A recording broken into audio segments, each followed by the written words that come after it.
Have you ever wondered why the news plays the same 5 stories again and again? Let me give you a little hint. Brainwashing and repetition is the most basic form of brainwashing. Join me as we look at the news cycle and talk about why the mainstream media is so gutless and afraid to report the truth.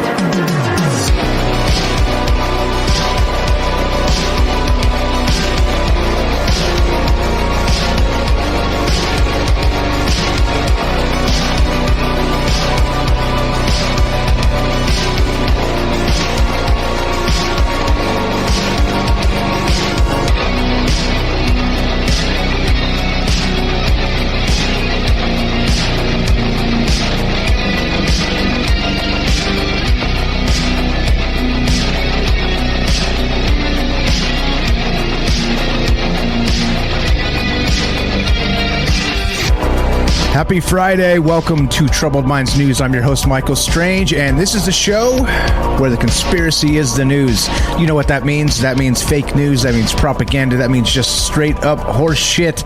That's what this is all about, except maybe pointing out some of those fallacies, maybe pointing out some real, actual news, and just talking about the world we live in. As always, part of the transparency process, the show's live. We do this as, well, I wouldn't say a public service. That's probably being a little generous to myself. But let's say it's the transparency process is for the conversation. So you could call me and say, no, Mike, you're horse shit, if you believe the CNN narrative, and that's fine. We don't have a lot of that, but that's what the phone line's kind of for. It's also kind of for, talking to people without that sort of shitty attitude. 702-957-1037. That's 702-957-1037. Click the Discord link at troubleminds.org. We'll put you on the damn show. Simple as that. Let's get started with the news. Hope everybody's well. Happy Friday. Happy Friday. Happy Friday. There we go. Let's start here. CNBC. Check this out. Does anybody doubt Elon Musk anymore? Anybody out there? Does anybody doubt Elon Musk anymore? Once he gets to Mars, I will doubt Elon no longer about anything he ever says. He'll have me, and I'll never give it up. I'll be Elon fanboy forever. But check this out. Elon Musk says production of Tesla's robot could start next year, but AI experts have their doubts. Oh, indeed, AI experts. Isn't it so funny? Isn't it so funny how all the experts are like, all the experts have been doing their thing for a long time, and this dude comes along and just starts busting up all those all the old notions of what experts actually even means. And now these experts are like, I don't think he can do the things he's gonna say he does. No, we'll see. I wouldn't bet against him. How about that? Maybe the timeline, but I wouldn't bet against him actually being able to make this happen, because he's certainly making things happen. There's still that Twitter flap, which I'm still laughing about. I mean, unbelievable, right? They're like, he puts up a Twitter poll. Is there, free speech on Twitter? People say no by 70%, millions of votes. So he buys the majority stake in Twitter. Well, the highest minority stake anyway, because there's no majority stake in Twitter. But you get my point. So then suddenly they introduce an edit button coming, and they say they've been working on it, but I doubt that. Anyway, do you doubt Elon Musk? It's like one of those ones where he's almost like a movie star, right?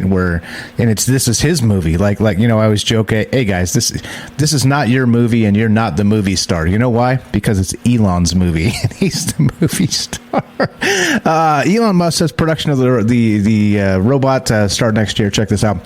The electric vehicle maker first teased the robot, also known as a Tesla bot, at its AI Day in August of 2021, saying it will be a general purpose machine capable of doing a wide range of tasks. Quote, "We have a shot of being in production for version 1 of Optimus hopefully next year," Musk said Thursday at the opening of Tesla's new vehicle assembly plant in Austin, Texas, where he appeared on stage in a cowboy hat and sunglasses to Dr. Dre's Still D.R.E. And Tesla has yet to reveal a working prototype of the robot, however, and it's unclear how sophisticated Optimus is at this stage. Musk claimed that Optimus will eventually be able to do anything that humans don't want to do, claiming that it will bring about an age of abundance. Fucking right. Give us the age of abundance. This is the Star Trek future we've been waiting for. Where's my damn flying car? Striking a bullish tone, Musk also suggested that the robot will transform the world to a degree even greater than the cars Tesla is renowned for. It's maybe hard to imagine it, he said. AI has been hailed as a potential threat to humanity, and Musk said in 2018 that he thinks AI is more dangerous than nuclear weapons. Quote, as you see Optimus develop, everyone's going to make sure it's safe, he said Thursday. No Terminator stuff or that kind of thing. I'm sure the people in the Terminator series said the same thing. But in any case, do you believe in the mighty Elon and his boast of maybe a working prototype of robots next year?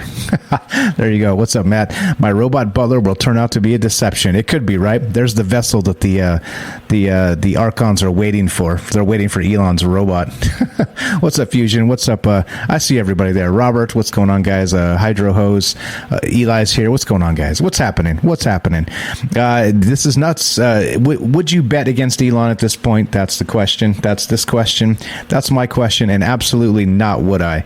Maybe timetables, and so I might bet he's a little late on this, but if he's within a year or so, let's say a year and a half, even give him a couple years, he's got a working prototype of an actual robot that will, I don't know what, like do your laundry or, right, be able to do yard work or, lift heavy things like bring in groceries for old ladies, like we always say, stuff like that.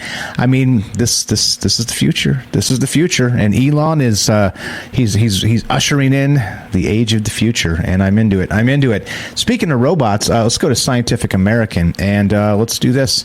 There's more. Yeah, there you go. Bring on AI. What's up, Fusion 360? As long as it makes the world better and not worse. Amen to that. Scientific American reports birds make better bipedal robots than humans do. Speaking of robots, and don't remember there's no birds. Remember that conspiracy? There's birds aren't real. Yeah. Also, I keep getting voicemails about the Earth is flat. I think I've maybe tickled a activist group or something. I don't know. I keep getting voicemails that tell me my view of the universe is flawed, and they'd like to explain it to me. I feel like I've been approached by the Jehovah's Witnesses or something. It's a little weird, but in any case, there you go. It's not the same person. No, it's different people. That's the craziest part. It's different people. All right, here we go. Birds make better bipedal bots than humans do, and remember, birds aren't real, and the Earth isn't flat. Or wait, did I reverse that? Anyway, Alexander Barty Sprowitz has seen more dissected ostriches than the average engineer. Blah, blah, blah. For roboticists, is that how you say it? Roboticists, birds make a particularly interesting point of study because they, like humans, walk upright on two legs. Quote, given that there are around 10,000 living species of bird and only one species of human, birds have a lot to offer us in understanding how bipedalism works, says Peter Bishop, a biomechanics researcher at Harvard University's Museum of Comparative Zoology, who was not involved in BirdBot's creation. So BirdBot is actually the combination of veterinary experience and robotics paid off. Two researchers, along with members of Barty Sprowitz's lab, have created BirdBot, a bipedal machine that may one day explore terrains such as dense forests where wheeled and treaded robots cannot move. Their results were described in Science Robotics on March 16th. This kind of information is vital for those who want to replicate bipedal locomotion. Of course, that's the information from the birds and all the species.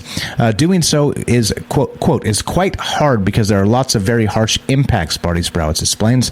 It is as if you were to continuously land an airplane. When a running foot hits the ground, it lands with a force of up to 3 times the runner's body weight. Even walking multiplies impact force by about 1.5. A bipedal bird or avian-inspired robot not only has to deal with such repeated collisions, it must also be able to balance on one foot. All right, there we go. There's your picture of your bipedal bird. bird bot or whatever the hell. There you go. There it is. So to keep BirdBot upright while moving, the team engineered a spring-loaded system capable of rapidly switching between an extended and flexed limb position. Quote, the key point was to think of the foot as the mechanical trigger to switch between these two states, Barty Sprowett said. Like humans, birds have muscles and tendons that stretch over multiple joints, forming a pulley-like structure that can automatically move the connected bones in certain ways. But unlike human legs, which max out having 2 joints connected this way, a bird limb's muscles and tendons can span up to 5 joints. BirdBot uses a 5-joint network that mimics the leg motion of a flightless bird such as an ostrich as it runs in the wild. All right, sweet. So there are no birds, but there are BirdBots. Polywander Rivet, you got it. You got it. 702-957-1037. That's 702-957-1037. And we'll put you on the show. It's as easy as that. And yeah. I don't know. You tell me. I think I take all that back. I think birds are real, and I think the world is roundish-ish. I think that's the trap, right? It's like you can't say round because not even a marble's perfectly round. You know what I mean? Anyway, whatevs. Let's keep on trucking. I do know my view of the universe is flawed because I'm human. Yeah, and yeah, there you go. There you go. What are we at time-wise? I think we're okay. Yep, everything's good. All right, so let's do more. Who wants more news? The Jabberjays and Mockingjays and the Hunger Games series are cyborg abominations. That sounds sweet. Let's go to here. Let's go to SciTech Daily. Scientists unveil how our memories are stored. The format of working memory. So are we like the what is the Fat 3 or whatever that was called? If you guys get the computer joke. Anyway, study provides new insights into how our visual memories are stored. A team of scientists have discovered how working memory is formatted, a finding that enhances our understanding of how these visual memories are stored. Quote, for decades, researchers have wondered about the nature of neural representations that support our working memory, explains Clayton Curtis, professor of psychology and neuroscience at New York University and the senior author of the paper, which appears in the journal Neuron. Quote, in this study, we used both experimental and analytical techniques to reveal the format of working memory representations in the brain. The ability to store information for brief periods of time, or working memory, is a building block for most of our higher cognitive processes, and its dysfunction is at the heart of a variety of psychiatric and neurological symptoms, including schizophrenia. Despite its importance, we still know very little about how the brain stores working memory representations. Quote, although we can predict the contents of your working memory from the patterns of brain activity, what exactly these patterns are coding for has remained impenetrable, Curtis states. Oh, impenetrable. Interesting. The secrets of the brain remain impenetrable. Dun, dun, dun. The plot thickens. So let's see, blah, blah, blah. It's been known for decades that we recode visual information about letters and numbers into phonological or sound-based codes used for verbal working memory. Unless you're tam-bam and then you're just locked in. I don't know how else to describe that. For instance, when you see a string of digits of a phone number, you don't store that visual information until you finish dialing the number. Rather, you store the sounds of the numbers, what the phone number 8675309 sounds like as you say in your head. However, this only indicates that we do recode. It doesn't address how the brain formats working memory representations, which was the focus of the new Neuron study. So anyway, pretty good stuff. I don't know. The earth is mushy. I like mushy. What's up, James says, just don't anger them anymore or they may chase you around the globe. Yeah, right. What's up, Ronald? There's Ronald. We got jokes. Ronald's got jokes. Does someone say joints? Hey, welcome to the joint. What's up, Fusion? What's up, Night Stalker? Derek has arrived. The party can now begin. All right, let's continue, shall we? Let's go to this one's for all of you out there that are struggling with being boring. I thought this was super funny because this is from Vice. Vice is just the cesspool of everything anymore. Like I thought like journalism was just dead forever, right? But Vice is bringing back the fact that it's dead and resurrected and dead and resurrected and dead again. They're like the zombie. They're disgusting. Anyway, here you go. Boredom is a state of feeling unhappy or dissatisfied because of a lack of interest or having nothing to do. While most of us endlessly drone about how boring it is to do mundane everyday tasks, from filing crucial paperwork to braving traffic jams to waiting for someone who is late, there are also researchers who study the legit science behind boredom. Experimental social psychologist Wijnand van Tilburg is one of them. Dun, dun, dun. Sounds like a James Bond villain. For the last 15 years, Tilburg has been thoroughly researching boredom to truly understand its consequences, and it turns out it's pretty interesting. No shit. All right. Quote, I got interested in studying boredom during my undergrad degree. When he was bored, Tilburg told Vice over a video call, my collaborator Eric Igu and I noticed that people trivialize boredom as if it's inconsequential. We got curious about what it is about boredom that people dislike and what it actually does to us. When we looked at the literature, we found there was very little research seriously trying to examine what boredom does to us. As a result, Igu and Tilburg took on a series of experiment-led studies that induced situations of boredom to see how it impacted their subjects. Many of their experiments involved assigning tasks that were boring, like asking participants to copy bibliography references, the detailed list of references cited in research papers, onto another document, giving them nonsensical puzzles they couldn't complete, and asking them to draw never-ending circles. That sounds pretty fun to me. I don't know about that. So, quote, what we found is that boredom did have negative consequences and that people became more negative towards outsiders because it makes them feel better about their own group, and is also associated with aggression. Is that what it is? Boredom and aggression are associated? Are you come on now, people? Does this sound like they're just making shit up? Come on now. Tilburg added that the research also indicated that feelings of boredom typically led to feelings of nostalgia, with people finding a sense of comfort or interest in reminiscing about the past. Oh, all right. I guess this is fine. I don't know. You tell me. What do you guys think? Boredom? These guys' advice? Yeah, the guy's advice are boring and stupid and all the rest of that. 702-957-1037. Click the Discord link at troubledminds.org. We'll put you on the show. All right, let's take a quick break, get a word from our sponsor, which, of course, is you. Are you digging the show? If so, you can support us quite easily and at no additional cost to you if you already have an Amazon Prime account. Since we stream on Twitch every day, all you have to do is link your Amazon Prime account to your Twitch account, and they give you free games on a monthly basis for your personal use, and also a bonus $5 a month to send to your favorite streamer as a way to bring more people to Twitch. And all you have to do is sync up the two accounts and click subscribe. Thanks for considering us. All right, let's keep going. Welcome back to Troubled Minds News. I'm your host, Michael Strange. We are on NPR.org. NPR. NPR is one of the best, isn't it? State-sponsored propaganda. People, check this out. This is curiouser and curiouser. People are developing trauma-like symptoms as the pandemic wears on. Oh, God. You know what I'm saying? You guys know what I'm saying? Hold on one sec. I got to make sure something's right here. See if something is actually correct. Let's see. No, it's fine. That's fine. Okay.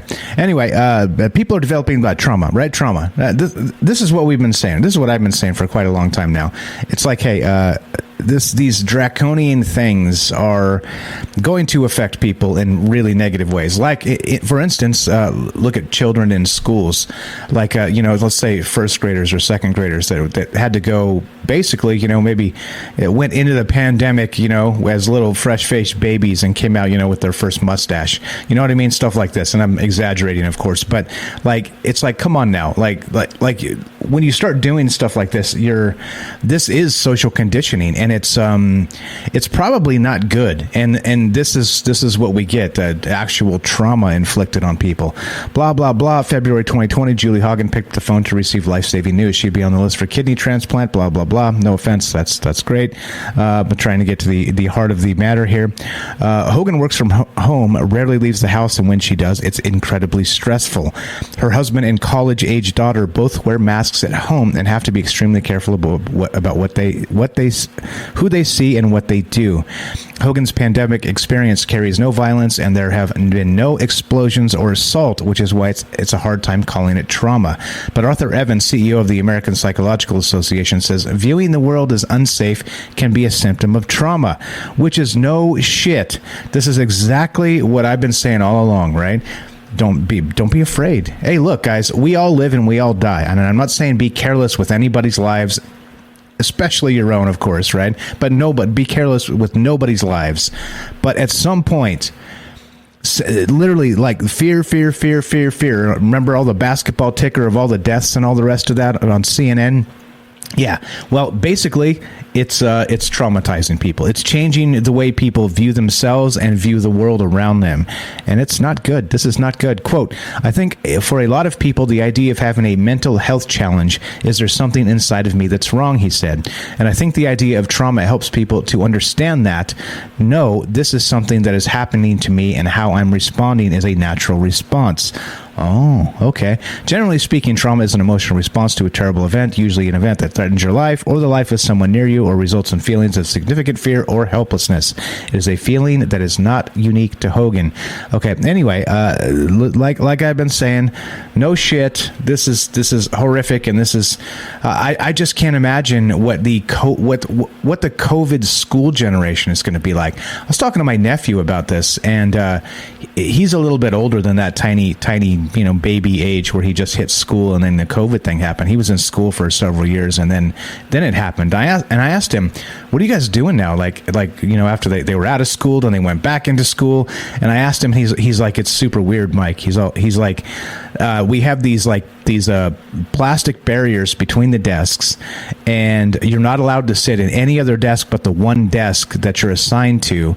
And he's like, it's like you're in space almost, right? Like you're sitting there, and there's like the shield, and there's a person next to you, but nobody looks at each other. He's like, it's just he's like, let's say it got weird. That's what he said.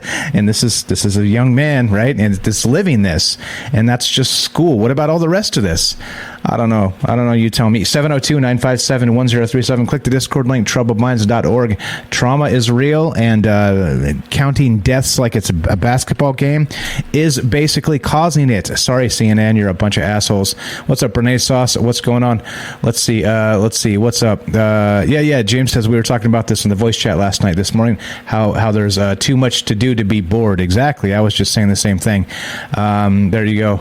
My wife needs to read this article. She's been looking for a cure for me for years. The study of boredom is interesting. No, totally no. Trauma, always trauma, right? Robert, I'm not afraid to die, but wary of being glad I did. Yeah, right. Exactly. All right, let's go to CNET. We'll keep on trucking here. This is. It's time to treat your home security cameras as compromised. Yeah, no shit. I've also been saying this for quite a long time.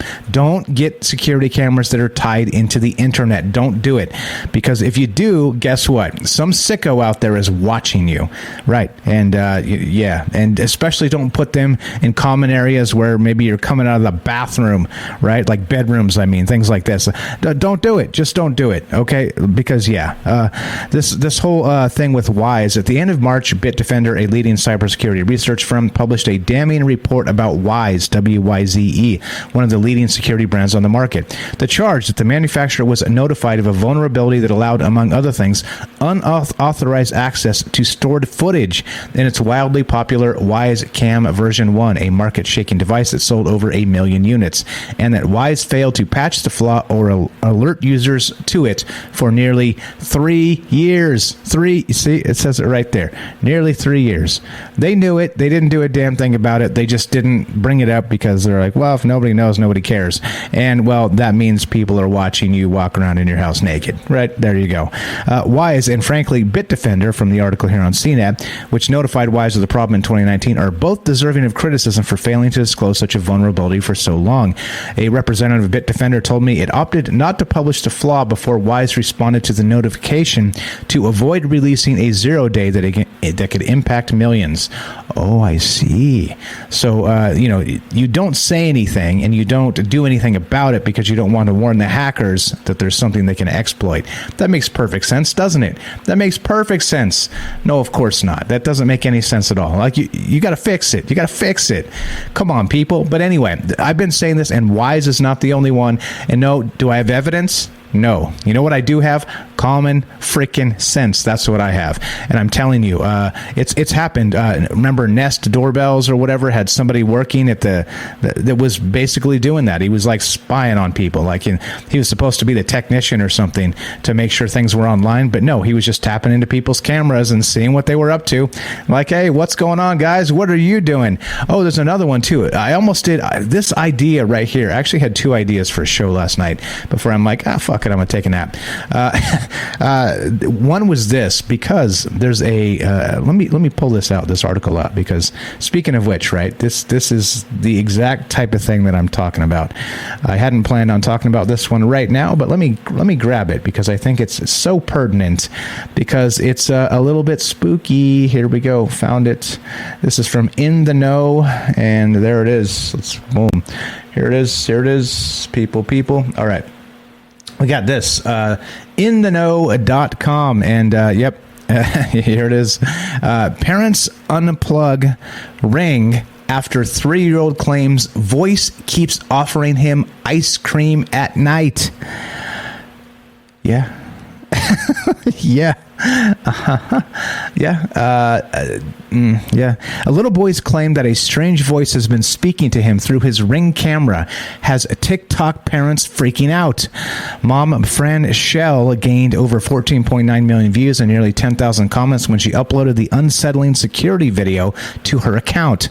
While we've seen scary surveillance footage go viral before, like the nursery camera that allegedly captured paranormal activity in a sleeping baby's crib, the family's Ring experience has some people side-eyeing their own in-home security cameras. And this was one of the, I had two ideas for a show. This was the other one, right? Was this and the security and what's watching, right? What's actually watching. That was going to be my last night. And the other one was the DNA in the ocean. Both would have been fine. I wasn't feeling either one. I was like, fuck it. And I watched some baseball. Speaking of baseball, did the A's win? Hold on one sec. Give me one moment, please. We'll give you the sports update, because it is baseball season, and I do like to have a mindless distraction from time to time that's not CNN news or, the world is about to end. No, they got thumped. When I started the show, it was 5-0. They were losing. They came back, made it 6-5 close, and now they got thumped 9-5. Yeah, baseball. Anyway, back to this. In the video, Fran's husband is seen putting their 3-year-old son to bed. The dad leads in to give his little boy a kiss, then turns to leave the room, but that's when his son begins to fret and point at the camera. Up there, Daddy, he says in Spanish. The dad goes to the camera and asks, what, this? You don't want it? Why? Because talking, the little boy replies. At night, the dad says. When the little boy confirms, Dad calls for Fran to come into the room. Junior is saying the camera is talking to him at night, he says. Immediately, Fran enters and begins asking the son follow-up questions. This is talking, she asks, pointing to the camera. The son confirms. What is it saying, she asks. It's saying, want ice cream, the boy replies. Is it a girl or boy, Fran asks. A boy, their son replies. And so what'd they do? They removed the camera, of course, as well you should, because people are sick, and this is what I'm saying to you. Yeah, go Cards. Go Cards. Hey, Pujols back on the Cardinals for a last hurrah. That's cool. The Tigers win. There you go. Yeah, baseball. See, you guys are in the mood. Some baseball season. Interestingly, the 4-year thing of troubled minds was, again, the first day of baseball season. So figure that. Like, this is the time of year when my energy starts to grow. It feels like this is spring. Spring of what do they say? I don't know what they say, but anyway, it gives you that feeling like you're 10 years younger. But in any case, I don't know what kind of ice cream at. That's a funny question. And so here we are. We've got this, and I don't know, ice cream. Do you want ice cream? Yeah, I mean, I don't know. There was no actual recording of it. They just have like a first-hand account from the kid describing that don't leave me here with that thing. It talks to me at night, asking me if I want ice cream. And so, who's talking? Who's talking? Anyway, let's keep on trucking. Let's go to Yahoo Finance, because why the hell not? Nobody tells us what we can and can't do. And let's see, perfect timing. A recession shock is coming. B of A warns. Oh, no shit. No shit. You mean printing $8 trillion, giving us each $1,400 and splitting the rest amongst their buddies? Nobody saw this coming? Yeah, right? The macroeconomic picture is deteriorating fast and could push the U.S. economy into recession as the Federal Reserve tightens its monetary policy to tame surging inflation. B of A strategist warned in a weekly research note, quote, inflation shock worsening, rates shock just beginning, recession shock coming, B of A chief investment strategist Michael Hartnett wrote in a note to clients, adding that in this context, cash volatility, commodities, and cryptocurrencies could outperform bonds and stocks. No shit. Pujols, Molina, and Wainwright all together last year. Oh yeah. Molina. Yeah. That's crazy that Wainwright and Molina are still on the same damn team after all these damn. I can't believe Wainwright can still pitch. How do you pitch when you're like 45 years old or whatever?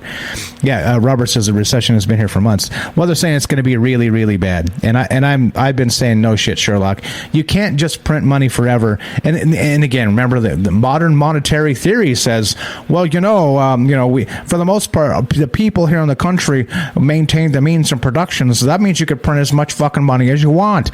Really? Like, what kind of like bullshit backwards academic stuff do you have to really believe to believe something like that? Like, we've got go into history and you've got example after example after example of greed like this that just destroys a country. And I think, to be perfectly honest, if I'm being conspiratorial here, I think that's the plan. Notice the only thing ever bipartisan bill-wise is let's just spend more money. Even like the fiscal conservatives that are supposed to be like, oh no, don't spend any more. They're always signing on to more shit to spend more money, to print more money, right? That's the only thing they ever agree on is print more money. Huh. Does that sound like a conspiracy to you? Maybe it sounds like a conspiracy to me. What's up? Ronald says it's all a plan to destroy America. That certainly seems like it. 702-957-1037. Love to hear your thoughts on this or any of the rest. And don't worry, the A's lost. So, well, here we are. They're not expected to have a good year anyway. They just traded all their best players, and it sucks, but what can you do? That's how you always compete. You have to trade away your best players all the time. Anyway, so there you go, troublewines.org. Click the Discord link. I'm watching for you, and I'm not going to offer you ice cream over the internet because ice cream is too good to give away. This is Troubled Minds News. I'm your host, Michael Strange. Don't go anywhere. More when we return. Be right back. All right, welcome back to Troubled Minds News. I am your host, Michael Strange, and let us continue, shall we? Let's go to science.org. The science publications, I love them. Astronomers find a new way to detect gravitational waves. Yes. What would you do for a Klondike bar?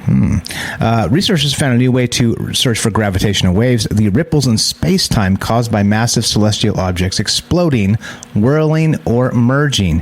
Physicists first sensed waves in 2015 with laser-based detectors, and other scientists have been chasing them with Earth-based radio telescopes. Now the hunt has moved to space. A new study reveals that data from the Fermi Gamma Ray Space Telescope can, in theory, also sense a passing wave. Although the technique is not yet accurate enough to make an actual detection, it is already helping other researchers sharpen their analyses. Discovering that Fermi could do this, quote, was a big surprise for us, said team leader Matthew Kerr, a gamma-ray astronomer at the Naval Research Laboratory. When the telescope was launched nearly 14 years ago, this was so far off the radar. Gibby's got it right. Meta ice cream only $5.99, crypto only, and the little burst of what's that dopamine? The dopamine burst you get from ice cream delivered instantaneously. The ice cream dopamine. Delivered instantaneously. Yeah, right. So here we go. Gravitational waves, of course, predicted by Albert Einstein's general theory of relativity, happen when immense masses such as black holes or neutrons, the dense cores of burned-out stars, move violently, whirling around and crashing into each other. Since 2015, two large Earth-based detectors, the Laser Interferometer Gravitational Wave Observatory, or LIGO, L-I-G-O, in the United States, and Europe's Virgo, have detected dozens of black hole mergers and a single pair of neutron stars. The detectors fire lasers through kilometers-long vacuum tubes. When a wave passes, it alters the length of the tube by as little as 1/10,000th of the width of a proton, which the lasers then detect. Radio astronomers are after bigger prey than LIGO and Virgo. They're looking for mega mergers, the union of supermassive black holes that each weigh billions of suns. Such black holes lurk at the centers of galaxies, blah, blah, blah, blah, blah. Anyway, this is interesting. This is fun. And why not? Why not? Let's find some black hole mergers and... it's interesting too to note that maybe gravitational waves are a way. Think about space as the ocean, right? I know we've heard this analogy before, but space as the ocean, and what if these gravitational waves are actually a way to sort of bypass that universal speed limit of the speed of light? Maybe this is how they, maybe an advanced technology would sort of tap into this and ride that wave and be able to travel based on something like that. Who knows, right? Anti-gravity underwear. Damn it, Ronald. Damn it, Ronald, with the Rockfin crew has invaded. Welcome, Ronald. Welcome. Always a good time, my friend. Let's go. We got futurism. Let's keep on trucking. There's always more to get to. And always more news. There's always more news because these assholes and their clickbait. And, well, here we are. So let's go to this. NASA rover finds its own parachute in Martian desert. No. That's cool. That's fine. A keen-eyed netizen spotted the discarded remains of the rover's parachute in raw images that were taken on April 6th, a timely reminder of how much NASA's rover has already recovered. Although the object certainly appears to be the rover's parachute, NASA has yet to confirm the finding. Okay, so if it's not the rover's parachute... what is it? What is it? Okay, all right. There you go. You got the photograph there. There's what appears to be a cloth out there on the ground. The parachutes remains in location were picked up in images taken by NASA's Mars Reconnaissance Orbiter shortly after the six-wheeled rover touched down on the Martian surface back in February of 2021. That location is just south of Perseverance's current location, just over half a mile, according to our estimations, which can be seen in NASA's... excuse me, cough button, in NASA's handy live map. In other words, it's certainly feasible Perseverance's mast cam was able to pick out the jetsam more than a year after landing. The rover has been covering a lot of ground lately, first backtracking some of its earlier route, and then venturing beyond the location where its tiny Ingenuity Mars helicopter achieved first flight back in April 2021. Yeah, I know. Mike, read the Bible. Space isn't real. There's a firmament. There's no Mars. It's all just pretty lights in the sky like Christmas lights. I'm sorry. I can't. I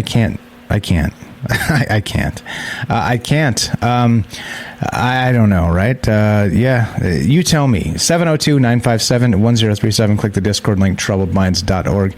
Put you on the show. I know that I'm human and I don't know everything. I already know. You don't have to tell me. You don't have to tell me. You don't have to remind me. Let's keep on trucking. Astronomy.com. Astronomers discover the most distant galaxy yet. Now we're talking. Yes.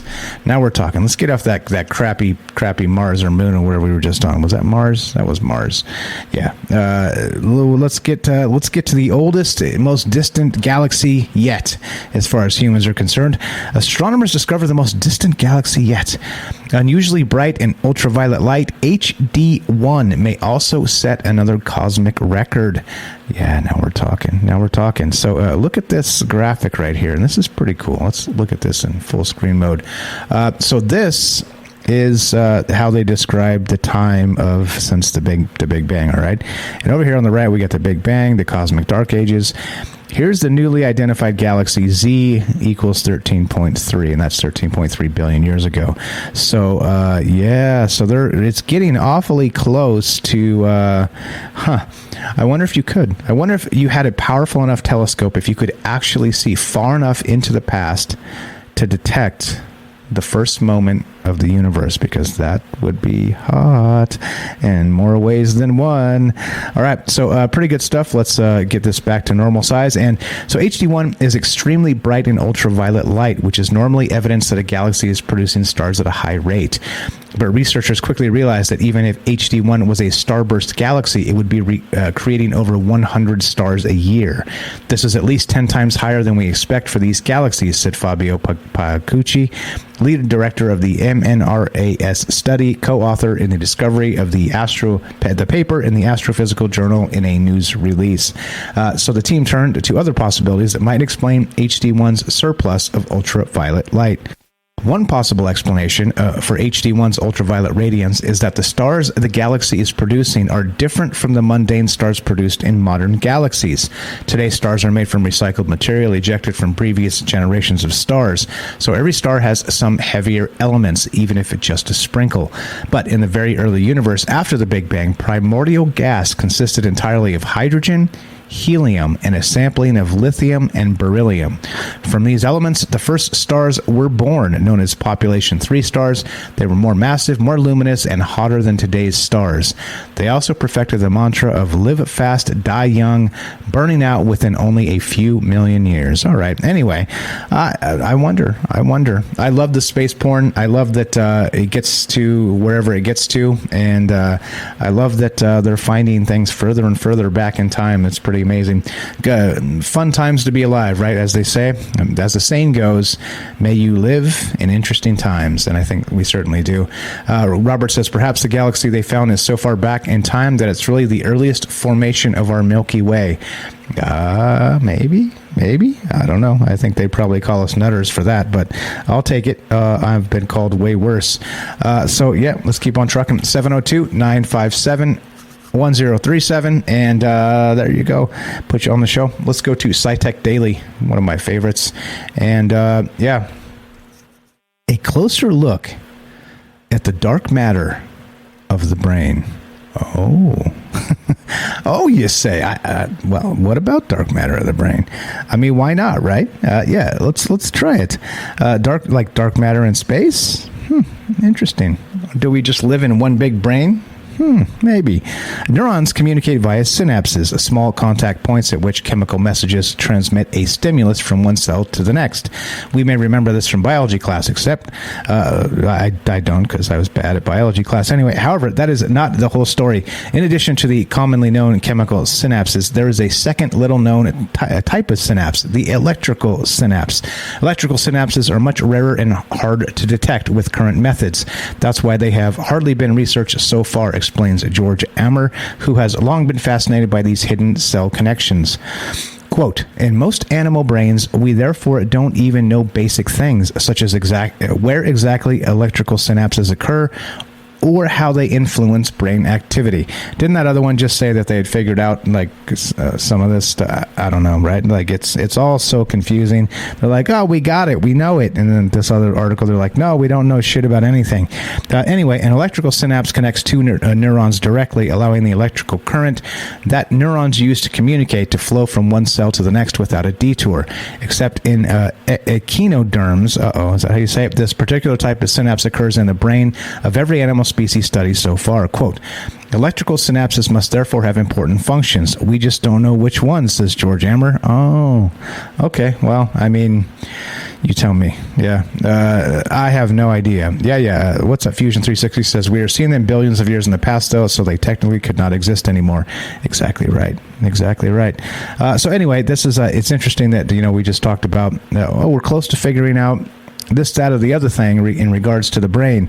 And then we look at this and it's like, well, we kind of don't really know anything about the synapses that fire in the brain. Which is it, right? I think that's the thing. Which is it? I don't know, because I don't have those answers. Once again, just to clarify, I'm human and I don't know everything. There you go. And sorry if that is not parallel with your cosmological view of the universe. But, well, It's the truth. Let's keep on trucking, shall we? We'll do this one. We'll take a quick break, and we'll come back and finish. Back to NPR, the most trusted source in government propaganda. Proud Boy leader pleads guilty to January 6th conspiracy and agrees to cooperate with the DOJ. That would be the Department of Justice. All right, so here you go. Here's your knuckleheads that did whatever they did. You know, some people did some things, right? And they have fun storming the castle. And the leader of a North Carolina chapter of the far-right Proud Boys group pleaded guilty Friday to conspiracy in connection with the violent assault on the U.S. Capitol and has agreed to fully cooperate with the government in its ongoing investigation into the deadly events of January 6, 2021. You like just the framing of this is already. Anyway, Charles Donahoe entered his plea at a virtual hearing in federal court in Washington, D.C. The 34-year-old is one of 6 senior Proud Boys, including the group's chairman, to be charged with conspiring to obstruct Congress's certification of Joe Biden's election victory, which is no problem anyway, because I'm pretty sure Joe Biden doesn't remember this at all at this point. But anyway, I digress. The case against the Proud Boys leaders is one of the highest profile prosecutions to emerge from the Justice Department's probe into the Capitol riot. Donahoe's cooperation with investigators, as outlined in his plea deal, could significantly boost prosecutors' case against the remaining defendants and possibly spur others to cut their own agreements and cooperate. I always thought this was funny, by the way, that they're like, well, tell you what, if you just roll over on your buddies, we'll just, be easy on you, right? So clearly, you're allowing them to giving them an out, even if let's say they're the one guilty, like they were the ringleader. They're like, yeah, I'll roll over. It was all them, right? And then they just make up a bunch of stuff, and I don't know. Like I'm not saying they're making stuff up. I'm saying that like, when you cut deals with the Department of Justice, right? Like who's the liar? And as always, you're going to point fingers at each other and whatever it's going to be. But I always thought it was fascinating. It's like, oh, you can roll over on your friends, and then we'll give you an extra easy sentence, right? Well, here we go. So this individual, and like I said, I'm not a Proud Boys apologist. I think a lot of these people are scumbags, and but of course, But what did Trump say? Of course, there's very good people on both sides. I think he said something like that. Whatever. I don't care. Like I'm not so stuck in this that I can't pull my head out of my own ass like a lot of these guys. I don't know. Like, you tell me what's going on. They're going to conspiracy, cooperate with the DOJ. Deadly. Remember? Yeah, deadly. The ongoing investigation into the deadly events of January 6th, 2021. Yep, Robert's got it right. Deadly. The only one killed was a woman shot by that Capitol Hill cop. And they had like 3 cops that died of like heart attacks and like, yeah, so there was that, right? So yeah, but yeah, you're right. The only actual like human being killing another human being was the cop shooting Ashley Babbitt. That is completely true. That's completely true. All right. Anyway, so what do you think about this? What do you think about all the things? What do you think about Happy Friday in spring? 702-957-1037. One more quick word from our sponsor, and we'll wrap this up. Are you digging the show? If so, you can support us quite easily and at no additional cost to you if you already have an Amazon Prime account. Since we stream on Twitch every day, all you have to do is link your Amazon Prime account to your Twitch account, and they give you free games on a monthly basis for your personal use, and also a bonus $5 a month to send to your favorite streamer as a way to bring more people to Twitch. And all you have to do is sync up the 2 accounts and click subscribe. Thanks for considering us. Oops, excuse me. The bad thing about springtime is I always get that. I get a little bit of allergies, and I'm like, coughing and hacking. Cough button. All right, here we go. Let's continue, shall we? IFL Science. Now, look, this is what I keep saying. This is the stuff that really sort of pisses me off. Is what's real about any of this anymore? Because it doesn't seem like we get a study like this that comes out, I don't know, every month or so, or every couple months. Here it is. Human skin cells rejuvenated by 30 years with new aging aging reversal method. And no, this is not a skin cream commercial. Well, hold on. Please buy Superderm. No, I'm just kidding. Father Time may actually have met his match thanks to a new technique that appears to reverse the genetic markers of cellular aging. Skin cells of middle-aged donors were rejuvenated by 30 years, marking a colossal step forward for regenerative medicine. The astonishing achievement is described in the journal eLife. As we progress along our life path, our cells undergo age-related genetic modifications, resulting in a decrease in their ability to function. The process can be tracked using tools like epigenetic clocks, which measure the rate of DNA methylation to determine a person's biological age. Regenerative biology seeks to erase these markers of aging, restoring cells to a more youthful state. A major breakthrough within this field was achieved in 2007 when Japanese researcher Shinya Yamanaka developed a technique to turn mature cells back into stem cells by exposing them to a cocktail of chemicals known as the Yamanaka factors for 50 days. Unfortunately, however, this causes cells to lose their somatic identity, and scientists are unable to reliably coax these reprogrammed stem cells into redifferentiating into mature adult cells. To get around this problem, the authors of the new study exposed human skin cells to the Yamanaka factors for just 13 days.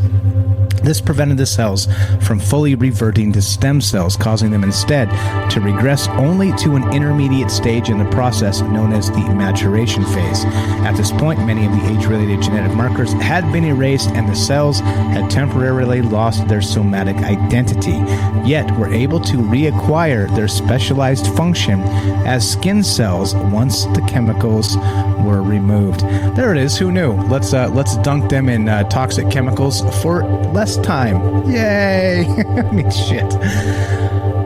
Okay. Anyway, this prevented the cells. Well, I got that. Quote, with our approach, cells temporarily lose their identity as they enter the maturation phase, but importantly, reacquire their initial somatic fate when the reprogramming factors are withdrawn, right, the researchers. While the mechanism behind this retrieval of identity is not fully understood, the authors speculate that it may rely on persisting epigenetic memory that is not fully erased in the maturation phase. Now, the technique was applied to cells, skin cells called fibroblasts, which generate collagen and play a crucial role in wound repair. Using cells from 3 donors aged 38, 53, and 53, the researchers found that their method wound back the fibroblast epigenetic clock by approximately 30 years. An analysis of the cells, a transcriptome encompassing their full set of genetic information, revealed a similar degree of genetic rejuvenation. Speaking to the BBC, study author Wolf Reich said, that's R-E-I-K, that might be Reich, sorry, not like the Third Reich. You see, you got to make sure. Anyway, whatever. I remember the day I got the results back, and I didn't quite believe that some of the cells were 30 years younger than they were supposed to be. It was a very exciting day. There you go. But like I said, doesn't it seem like there's something like this a lot? Like there's something like this always going down, and there's some new breakthrough that's going to stop aging. It's going to stop this. It's going to stop that. And wait, I don't think Mike knows the music is on. Wait, is the music on? Are we being for real right now? Hold on.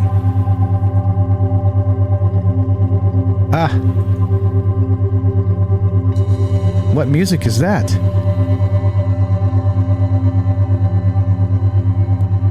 Where the hell is that coming from? Okay, now I know the music is on. That's fine. We're going to just meditate while we're on the show. That's hilarious. That's cool. Apparently the mix is fine. It sounds great in my headphones now that I've got it on. Wow. I have no idea where that's coming from. Okay, now I do. There we go. All right. There you go. All right. I can slow dance to that back. All right. Buddy. All right. That's cool. That's weird. Yeah, there's nothing wrong with a little bit of meditation music in the background. Yeah, see, like this, the buttons, you push the button and I can't hear it. Anyway, remember I had the whole fiasco with whatever. Anyway, 702-957-1037. Thanks for letting me know. I'm like, what music are you guys talking about? Yeah, there was music. It was a little bit we used to do that, actually. Frank and I, we experimented with some of the shows before we really got to what Troubled Minds is all about, and we had like that little kind of droning track playing in the back for the entire thing, and we're just talking sort of like You like spooky people? Yeah, well, there it is. I guess it's going to have to stay in the mix, isn't it? Oh, well, there you go. So the podcast feed, you're welcome for the ambiance for the afternoon or evening, whenever you listen to this. Okay, so anyway, I think we're okay. Time-wise, everything's fine. So exactly right. You did hear, like, it wasn't like tearing it out, right? Like making it so you couldn't hear what I was doing, right? I mean, you heard what I was doing. I didn't like waste it. There you go. What's up? Frank is still being mentioned. Nice homage. What's up, Seraphim? Yeah, Frank's all right. He's okay once in a while, that guy. If you find him, let me know. I'd love to talk to him. There you go. Let's continue, shall we? Let's go to sciencealert.com and let's go. Seraphim, first time chat from viewer. There it is. Just a little bit lower next time. Okay, all right. Hold on. Let's just do it. Let's put it back on.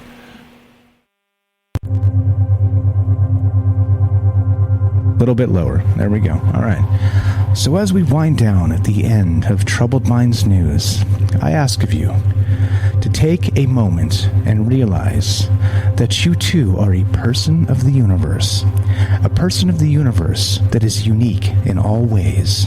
A person of the universe that believes or may not believe the Earth is flat and space is fake. Let's continue to the next, shall we? Science alert, a surprise cave finding has once again upended our story of humans leaving Africa. There you go. Oh, it's getting loud.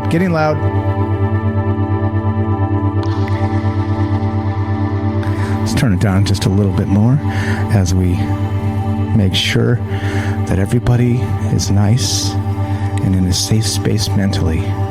Think. Be yourself. Let your consciousness come through. Oh, sorry. A surprise cave finding has once again upended our story of humans leaving Africa. Last year, a genetic analysis of bone fragments representing our earliest known presence in Europe raised a few questions over the steps modern humans took to conquer every corner of the modern world.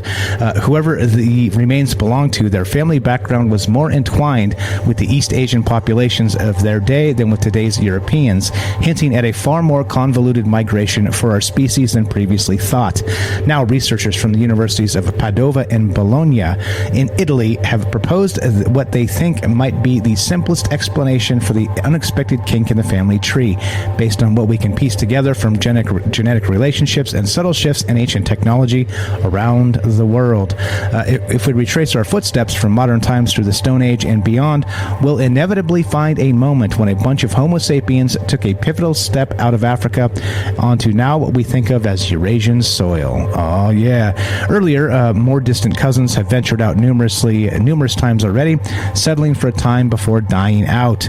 This time, it would all be different. This migration of modern humans stuck, eventually seeding a cultural revolution that would forever change our planet in just a few short millennia. Make sure you keep present, because your presence is the most important thing in the known universe. 702-957-1037. Click the Discord link at troubledminds.org. Let's keep on trucking, shall we? That's too funny. Maybe I'm missing my calling and I should be a whatever the hell that was. All right, this is CNN, the most trusted source of news. Well, now that everything's fixed, everything's fine. Actor Will Smith banned from attending Oscars for 10 years. Well, that's fine. This fixes everything, right? All right, let's try this Will Smith style. Here we go. Will Smith will not be allowed to attend the Academy Awards for the next 10 years as a result of his slapping comedian Chris Rock on stage during this year's Oscar ceremony. The Academy Motion Picture Arts and Sciences announced in a statement obtained by CNN. The board has decided for a period of 10 years from April 8th, 2022, Mr. Smith shall not be permitted to attend any Academy events or programs, in person or virtually, including but not limited to the Academy Awards. Academy President David Rubin and CEO Don Hudson said in a statement on Friday. The decision was made during a Board of Governors meeting held earlier in the day at Los Angeles. The meeting, initially scheduled for April 18th, was expedited after Smith announced his resignation from the Academy last week. Smith issued a quick, concise statement on his ban from the Oscars for the next decade. Quote, "I accept and respect the Academy's decision," the actor said in a statement to CNN. CNN has reached out to Rock's representatives for comment. The decision came following tons of debate on what the consequences of his onstage slap should be, a board member tells CNN. Okay, there we go. All right, well, there you go. I think that music is starting to make me trip into the astral. There it is. Welcome to Tranquil Minds, and I will be your purveyor of journey, Michael Strange. 702-957-1037. Click the Discord link, troubledminds.org. All right, let's roll out. Let's get the hell out of here. Last one, and we are done. This is from, speaking of the FBI setting people up and shit, jury finds 2 men not guilty in Whitmer kidnap case, unable to reach verdicts on 2 others. You mean this was not a real thing at all anyway? Is that what you... I'm having fun anyway, Matt, and I'm glad you are too. So we're going to have to do some meditation news segments because that was too great. It certainly takes on a new meaning when you read it that way, doesn't it? It starts to make you go ethereal. Anyway, jurors, this is in Grand Rapids, Michigan. Jurors acquitted 2 men Friday accused of plotting to kidnap Michigan Governor Gretchen Whitmer and deadlocked on charges against the 2 alleged ringleaders, delivering a staggering blow to the government in one of the largest domestic terrorism cases in U.S. history, right? Chief U.S. District Robert Jonker declared a mistrial on kidnapping conspiracy charges against accused ringleaders Adam Fox, age 38 of Potterville, and Barry Croft, age 46 of Delaware. Accused plotters Daniel Harris, age 24 of Lake Orion, and Brandon Caserta, age 34 of Canton Township, were being freed Friday afternoon after nearly 2 years behind bars. Quote, "Best birthday gift ever," Caserta told supporters as relatives yelled "Happy Birthday" inside the federal courtroom in downtown Grand Rapids. The trial lasted 20 days, including 13 days of testimony and approximately 38 hours of jury deliberations spanning 5 days. Look, now this is exactly the nuttiest shit, right? It's like, hey, so we infiltrate this group with the FBI, right? Which, by the way, the FBI agents that infiltrate, remember, are scumbags. One of them was a wife beater and all the rest of that. And then on top of that, we're going to radicalize the group. We're going to talk about planting explosives. And then we're also going to tell them that we're going to kidnap Gretchen Whitmer, the governor of Michigan, right? But then we're going to round them all up and we're going to take them in because we got them. Domestic terrorists, we got them, right? Even though oh yeah, hold on. What's up, Ken? I got you. We'll do one more quiet outro as we finish this up. But okay, so basically the FBI, right? They set this whole freaking thing up, and then what? And then they couldn't even get a prosecution. Literally from the inside, I'm telling you, if the let's say federal government is not radicalizing people to for political purposes to blame white supremacy or whatever they're trying to call these guys. And again, please, I'm not defending white supremacy. For fuck's sakes, you can't say it without people I knew it. Michael Strange is a Nazi. No, Michael Strange is not a Nazi. All right, he is not. Now let us clear our minds as we consider the moment. And this moment is, as Axel Steele said last night, do not trust anybody on the internet that wants to help you make explosive devices. Run as fast as possible, and if anybody you know or do not know says you should kidnap the governor of your state, turn them in immediately. There you go. Don't let him implicate you. All right. There we go. All right. Anyway, let's get the hell out of here. I think we're good time-wise. Yeah, we had a nice meditation session today. Happy Friday. Happy Spring Friday. Hope everything's going very well for you guys.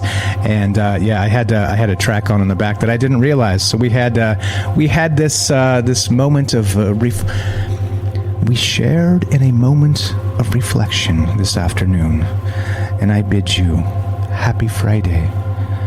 Happy weekend. Happy times for your soul.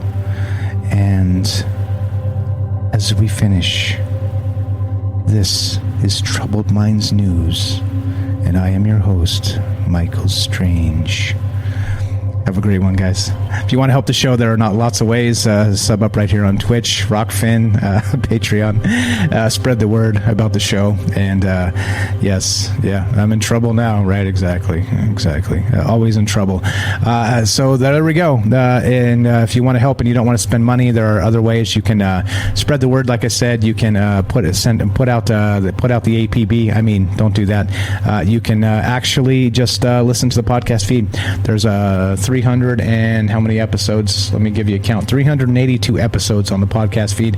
That's a lot, and there's a lot of good stuff in there. And all the way through the Trump era, basically. So you hear us like talking about CNN and the size of Trump's penis and shit, just face palming the entire time, right? So I mean, there you go. There's a lot of that in there. There's a lot of other stuff in there, and there's a lot of cosmic musings in there. So if you haven't listened to the podcast feed and heard what's going on with this, I recommend you do. There's a lot of gold and then our RSS feed and a lot of amazing phone calls from amazing people like you guys. So as we finish this, thank you for being part of this. Thank you for being here. Thank you for spending your time and energy. That's the most important thing. And remember, always be present, because if you are not, something else may be present inside of you. Have a great weekend, guys. Troubled Minds News, Michael Strange, out.